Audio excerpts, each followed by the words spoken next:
Alrighty, so in this video, we're going to be talking about two new cool functions in the CMU CS Academy library, the angleTo function and the getPointInDirection function.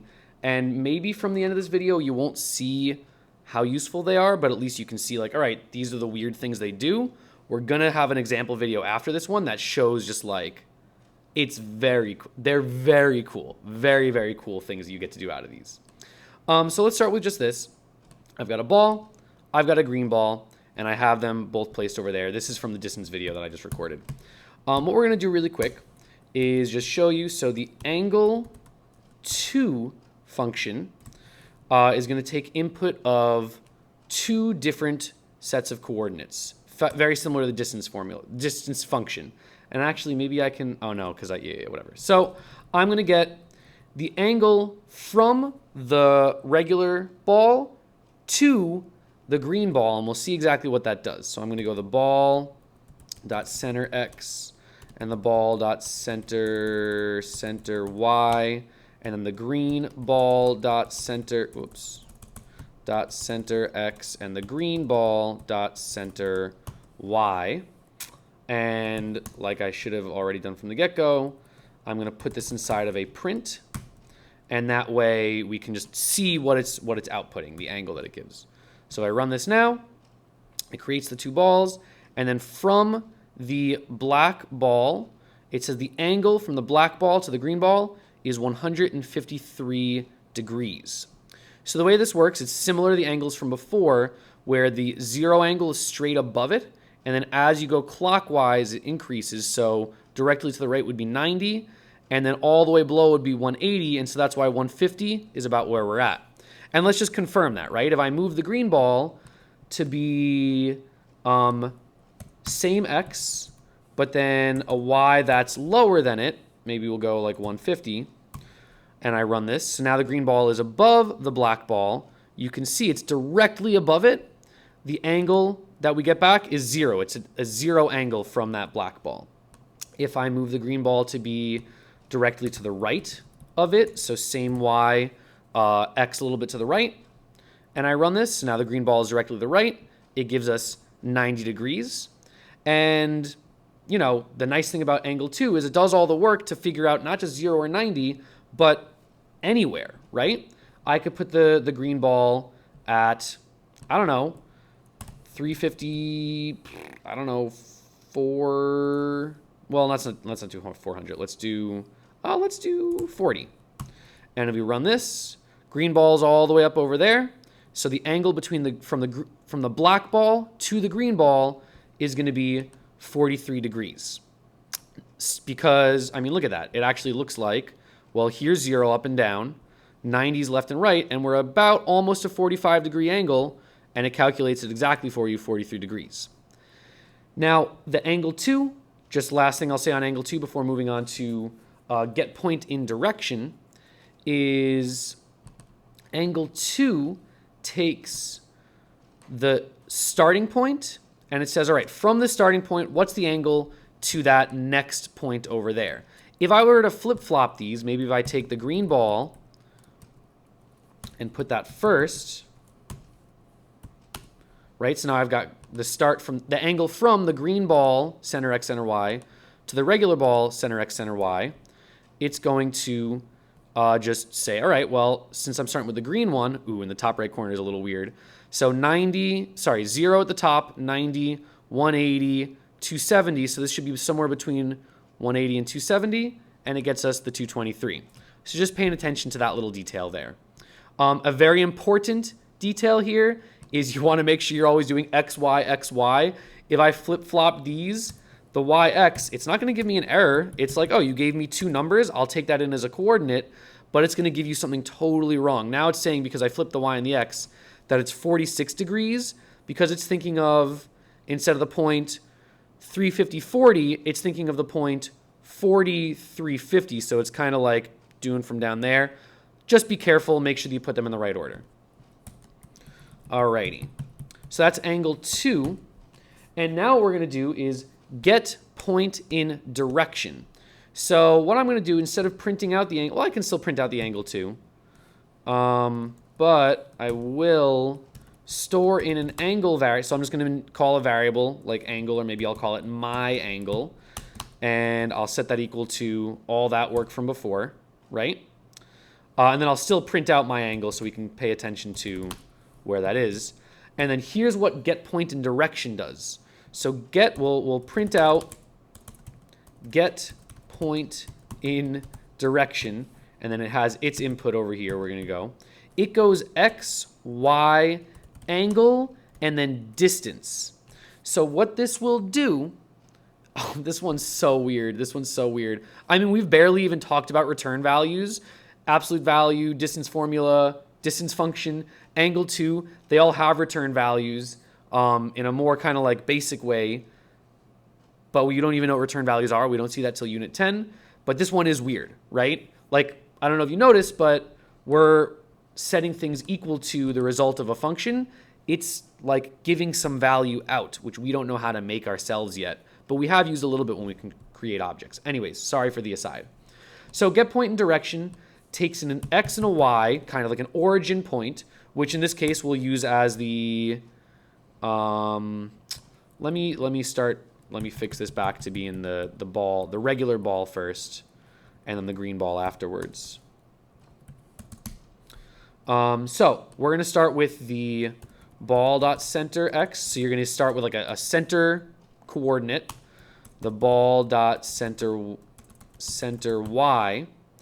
And then it's asking for an angle. And this is the idea where it's like, all right, I have a point that I'm at, and then where am I pointing? I'm going to point there. So you have to give an angle relative to that to say where it's going to point. And in this case, I'll just use my angle because we have the angle between these two. So now I've got the ball, the regular black ball is the center kind of base point I'm starting at. I've got an angle that, because I used angleTo, I know is pointing directly towards that green ball. And the distance is just how far, oh, that's so cool, actually, this is awesome. It's just how far I want to go out. And it will get me the coordinates starting here, starting at that center point, pointing at an angle, and then the distance is saying how far along that line do I want to go, and I'll get you a point anywhere along that line. You just tell me the distance, I'll go that far, and I'll get you that point. That's what this does. So let's say, well, the radius of our circle is 20, so let's say like 30, right? Now, what this will do is, like I said, let me say it one more time because I think it's a little confusing, is it is going to start at some center point. In this case, because I made it the ball, center x and center y, starting at the center of that ball. Then it will use the angle, whichever angle you want, right? You could do 0 or 90 or 180 or whatever you want, but it'll get some angle and it'll point in that direction. And then it's going to go this distance. It's going to go 30 out in that direction and then stop. And it's actually going to return to you, which is also really weird, those coordinates. It will return both an x and a y coordinate. So let's just see exactly how that works. So here it returns, so we got the angle between the black and the green ball was angle 43, and it returned the point 220, 178. So let's try to put our mouse at about 220, 178. Oop, I got to zoom out a little more. All right, so we're going to put our mouse at about 220, 178. I'm trying my best here. 220, 178. Bada boom. And you can see that my mouse, it's directly between the black ball and the green ball because it used that angle. Instead of using the angleTo, though I really do think these two functions go super well together, and we'll see that in some examples. Instead of using angleTo in order to just point to some object, you could just say, all right, you know what, I'm going to go to 90. And what that means is it's going to start at the ball, look at the 90-degree angle from it, and it'll go 30 in that direction. So if I run this, you'll notice, all right, well, starting at the ball, 90 degrees will be to its right, and 30 along that direction is going to be the coordinates 230, 200. It's a lot easier to understand when we were using, straight, horizontal, and vertical lines. But the idea is once you understand how it works, it does all the work for you to get that on a diagonal, which is so cool. Let's make this a little more visual so we can start seeing it a little bit. So what I'm going to do is, instead of printing this out, and this is another reason I want to do this, is so you saw how when it printed out like two things. This returns very strangely two values. So I'm going to get a like x, I'll say it, well, what should I call it? Maybe like x on line and y on line. So this is the x and the y coordinate on the line. And you'll do it like this. We've never done an equal, like a set value here before. It's super weird.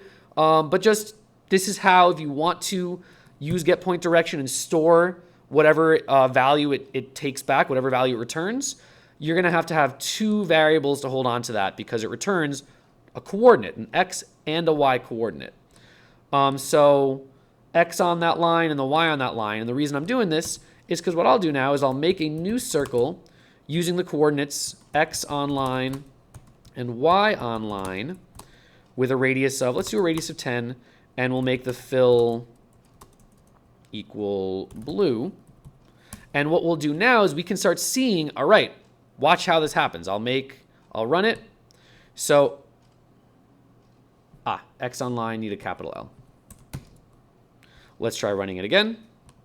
So now here you can visually see, oh, it was, right, getPointInDirection starting at the ball center x and center y.